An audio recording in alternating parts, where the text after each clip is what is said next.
Hello and welcome to the Success Secret podcast with your host Hussein Talib. I am excited to introduce you to a series of conversations with some of the most successful and inspiring individuals from various industries. My aim is to dive into the stories behind their success and explore the knowledge, strategies, habits, mindsets, and wisdom that have propelled their success. Each episode of the Success Secret podcast will feature a different guest who will share their unique journey, the challenges they faced, and the lessons they have learned along the way. I will also be covering topics from entrepreneurship and innovation to leadership and personal development. Whether you are an inspiring entrepreneur, a seasoned business professional, or just someone looking to improve your life, the Success Secret podcast is for you. My goal is to bring you valuable insights and inspiration that will help you achieve your own success in business and life. So get ready to learn and be inspired. The Success Secret podcast starts now. In this episode, I have with me Danielle Harris. Talk about how the power of your personal story to build a remarkable brand and how we can get more sales and supercharge the brand message. So Danielle is a marketing messaging consultant who guides coaches and service providers to attract dream clients by harnessing her unique stories. With over 10 years of experience, she believes personal narratives are among the most underutilized assets of business owners. Danielle is known for her love for chocolate travel and helping women-led businesses create sustainable marketing success. So, Danielle, welcome to the podcast. Thank you so much for having me. Pleasure to be here. I am glad you are with me on this episode. So, first of all, because this is the Success Secret podcast, I want you to answer me this.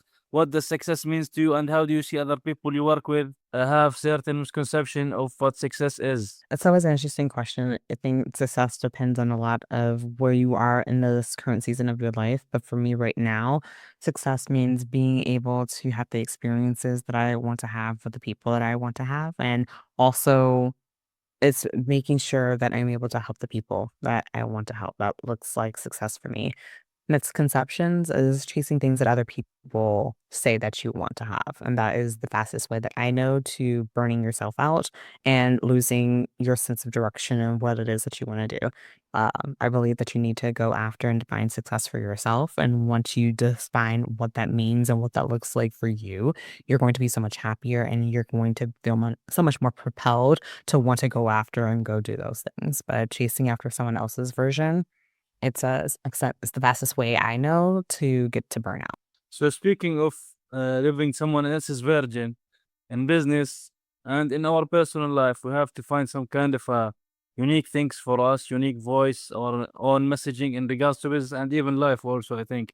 Because if we don't have some kind of purpose of type of things that we share and from within ourselves in business and life, that we would maybe don't have some kind of success in general. So how and be differentiated from other people. So how do we have this kind of differentiation in our business branding or messaging to in regards to business itself? Yeah. So, like I said, when you define success for yourself and you define your own goals, that really requires you to look inside yourself and decide what it is that you want. What is it that you are good at? What is it that you really want to go after?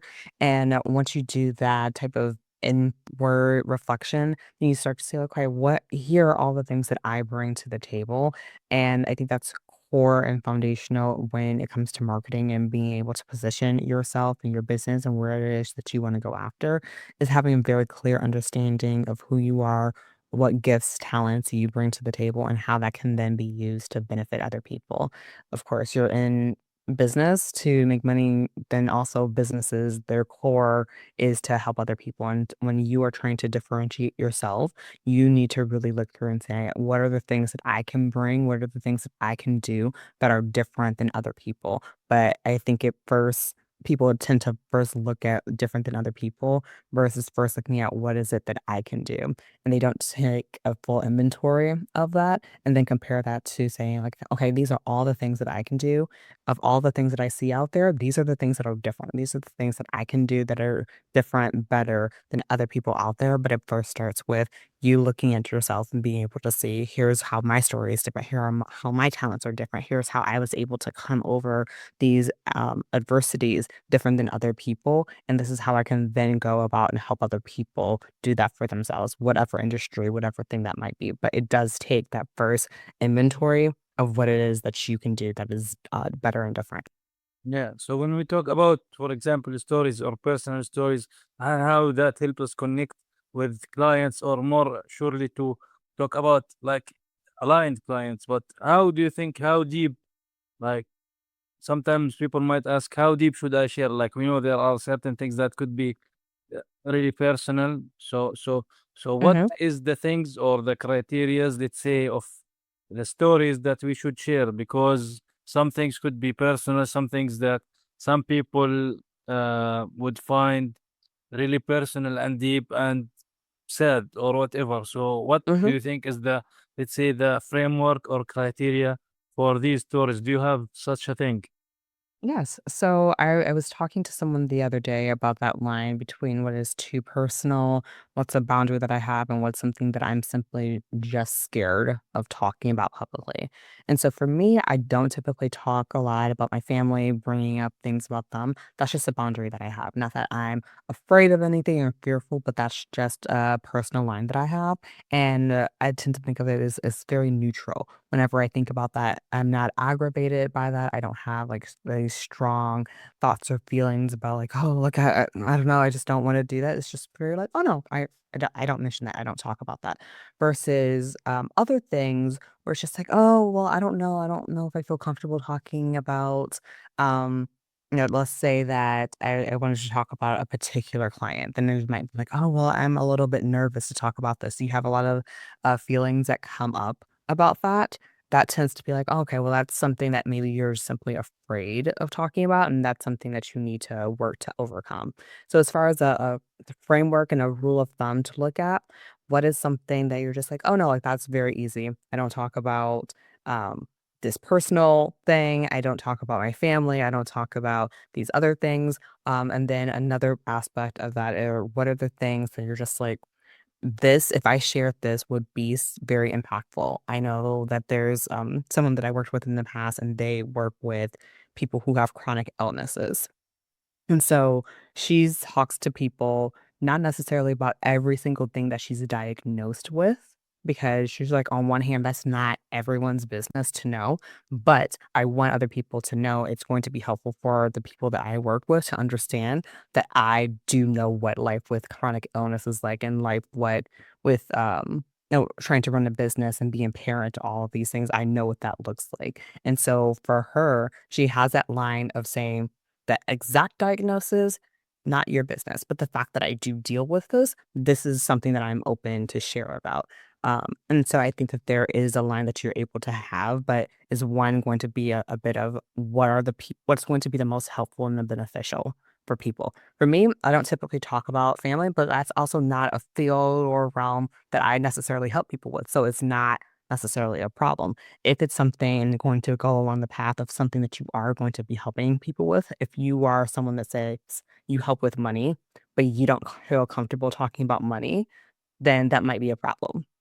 Versus if you're a weight loss coach and you were helping people, um, and you said that, "Oh, I don't wanna talk about, traveling and all these other things," then, like, that could be fine because that's not something that's within the realm. So it's thinking about it through that frame. What's going to be the most helpful and beneficial for my people, and what's going to be a line that I'm just like, I'm not comfortable with that. It's a little wobbly, but it's also is very much like what's going to be the best in service of the people that you wanna help, and can you neutrally and just confidently say, like, "Oh, yeah, no, I just don't do that."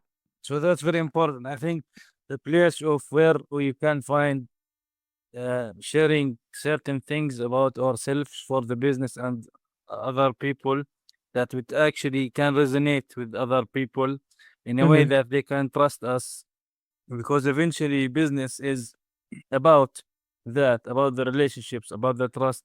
Because generally, this is why we see a lot of people have the same kind of business, but they maybe prefer to buy, for example, from one person, not the other, because they have some kind of element in their business or their life or what they say or what they share that resonates with these people. So they trust them, and sometimes it's not forced, the sale. mhm. The sale is not forced. So I think this is what generally a business owner would want. Like, you don't want to force the sale. You want people to buy when they are basically ready. And one of the ways is actually to be human, I would say, right? And Yeah. have some kind of a degree of sharing certain things.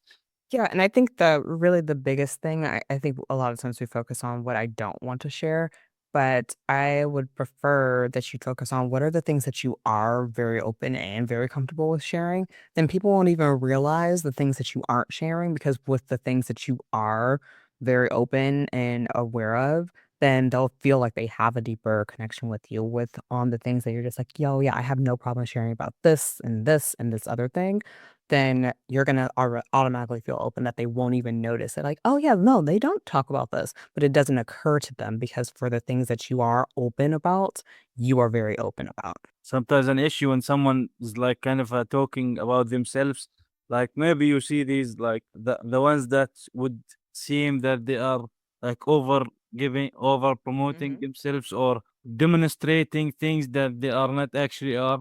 So these people, in a certain point, I would say people will see that, right? It's not like going to be for a cover up for a long time. This is why authenticity is very important, and not just like I talked to a lot of people, and they say it's good even if you don't have some kind of personal story. It's good if you can create a story from fiction, maybe, but that story should be in a way that is not misleading, I would say. Right? Do you think Yeah. that's a Yeah, good? I don't believe in making things out of fiction. I believe that everyone does have a story. I think that people might not believe that what story they do have is good enough, and so they might be inclined to want to embellish and do things along those lines. And I really just think that if you feel the need and the desire, they're like, "Oh, I have to add things. I have to add more something that's more traumatic. I need to add Yeah. something that sounds like, oh, I had to come up from, the trenches of wherever in order to be able to rise up because people love a good rags to riches story. I don't think that any of that is required. I think you really just need to be able to tap in to say, like, okay, what are the things that make me compelling? And I think that for a lot of people, that's very difficult to do that on their own. And that's a lot of the work that I do. I help people to go through the story that they already have.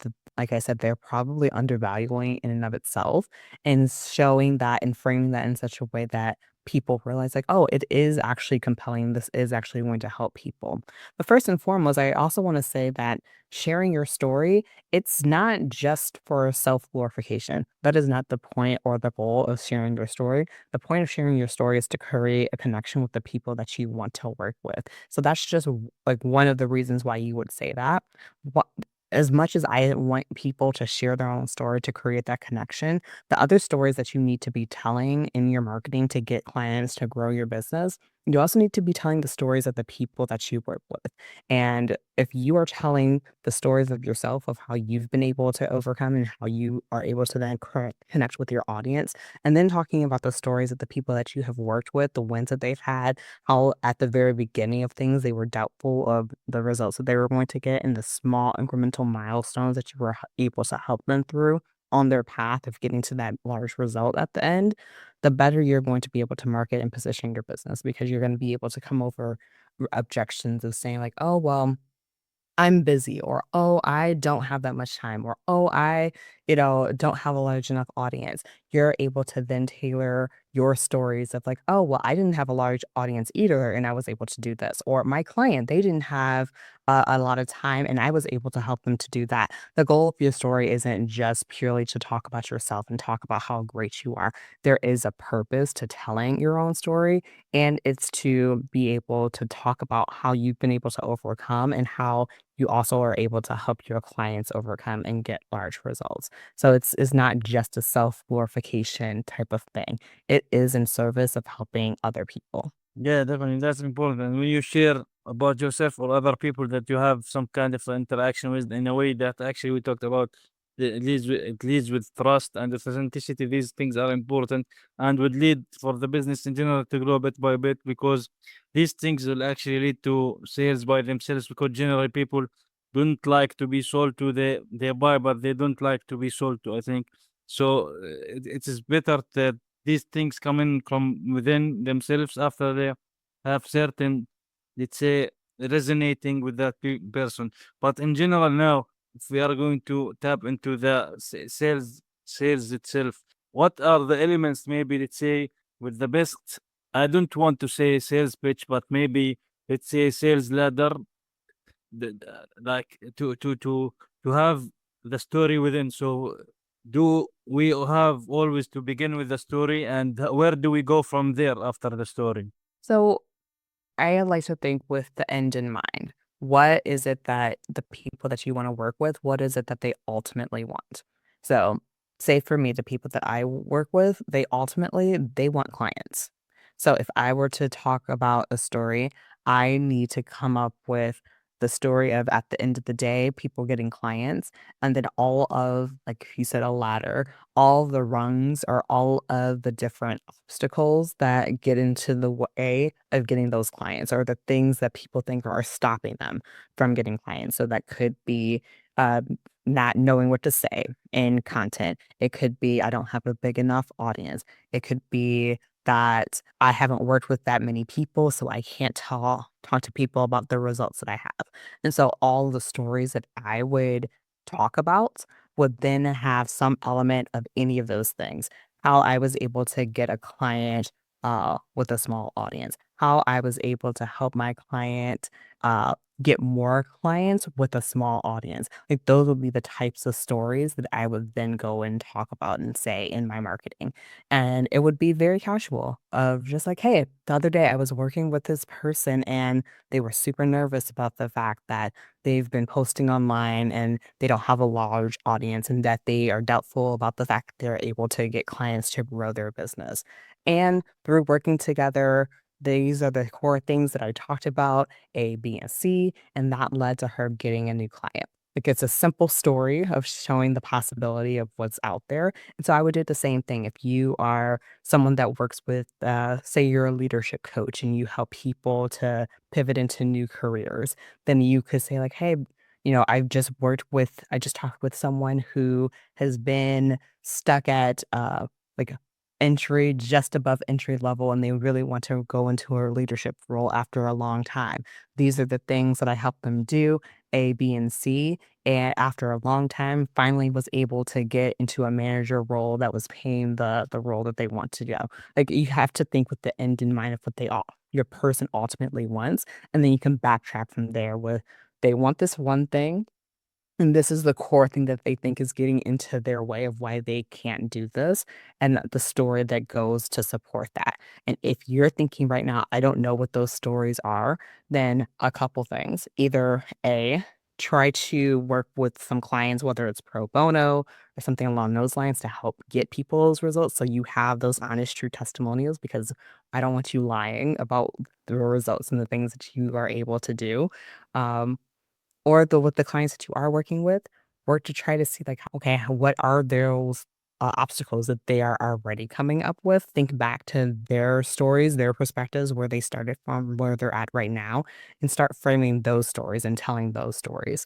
So those are the couple things that I would suggest doing. So along those lines, what are, let's say, throughout your business, what are the worst advices that you have ever received in regards, for example, to stories or brand messaging or sales?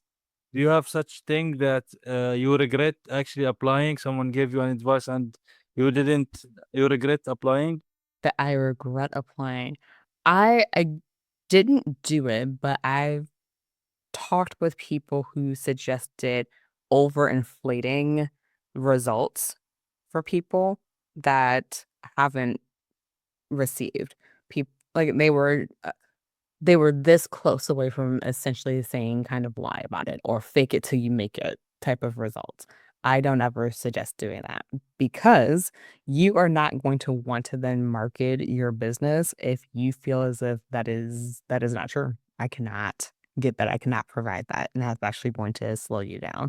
I am always in favor of what are the results that you have been able to get people, and how is that going to be more than enough for other people to want to come in and get results? Um, and then as you work harder and better and get more refined at what you can do, then your results will grow, and then you'll be able to promise more and bigger things as you're able to get people more results. But I would never say that like, oh yeah, like I'll be able to get you $1 million business in 6 months. And you're just like, have you done that before? Have you helped anybody to do that? Like that's lying. We're not a fan of doing that in your marketing. And there can be some ramifications of doing that if you're being deceitful. So that's the biggest thing. Don't over promise. Yeah, so It's you not do. gonna work out for anyone. It's gonna build distrust. People aren't going to trust you. People are going to then distrust a lot of people online of saying like you're just lying. I don't believe that, and it's actually just not good for everybody involved. That puts a bad tent for anyone who works in the online space. Yeah, the fake it till you make it is not a good model, I would say. This type of things, right? So, what would you say the best tools, resources, or books that you would can recommend to people? Well, I personally, if I was going to recommend a resource right now, I have a podcast, Marketing That Works, where I have an episode all about that, how to promise ethically, what you can do, how to then go and tell your story in your within your own business so that you can get clients. So I would suggest going there. I have a couple episodes based off of that. Um, but as far as some other books for like really trying to dive into what it is that you can be doing for your business, I would say I have a love-hate relationship with this book, but I would say the 10x rule. And I think it's really just based off of how can you put a bit more effort into what it is that you're trying to do to grow your business. And then I'm also thinking of the 12-week year. And it's really about being dedicated and structured about the time that you spend on your tasks so that you're actually working forward to get things done. Because as much as I believe that like, yeah, there's a lot of strategy that you have to go through and a lot of pulling out of your own story and that type of thing, a lot of marketing is doing what you said that you were going to do when you were going to do it. And the better that you can be effective with your time and use it wisely, the more you're gonna see compound results. So the more that you share it, you schedule out your time. Here are all the times that I'm sharing my story. That's gonna have a compound effect. Here are the more people that I'm talking to about my story. Via like 10x rule, like the more results that you're going to be able to get. So as much as I believe in pulling that out, I also believe that it takes time and dedication and focus of your time and energy to make sure that those results happen because you are telling your story. So, Daniel, where can people learn more about you and get in touch with you? Yeah, so you can find me on LinkedIn, Danielle R. Harris. You can find me on Instagram at Danielle.R.Harris. Again, you can listen to my podcast every week called Marketing That Works with Danielle R. Harris. And then you can also sign up for my email list where I give out a lot of great tips on how to connect with your audience, how to tell stories, and how to create marketing that's going to really bring in the clients that you want. And so you can sign up for my email list at drharrisconsulting.com/story. Awesome. Thank you very much, Daniel, for being here with me on this episode of the podcast and sharing your knowledge about how we should share our stories for business and how it can support the business growth for more sales and being authentic and building connection and trust with other people. That's very important because eventually that is what business about. Thank you very much for joining. Thank you very much. Pleasure to be here.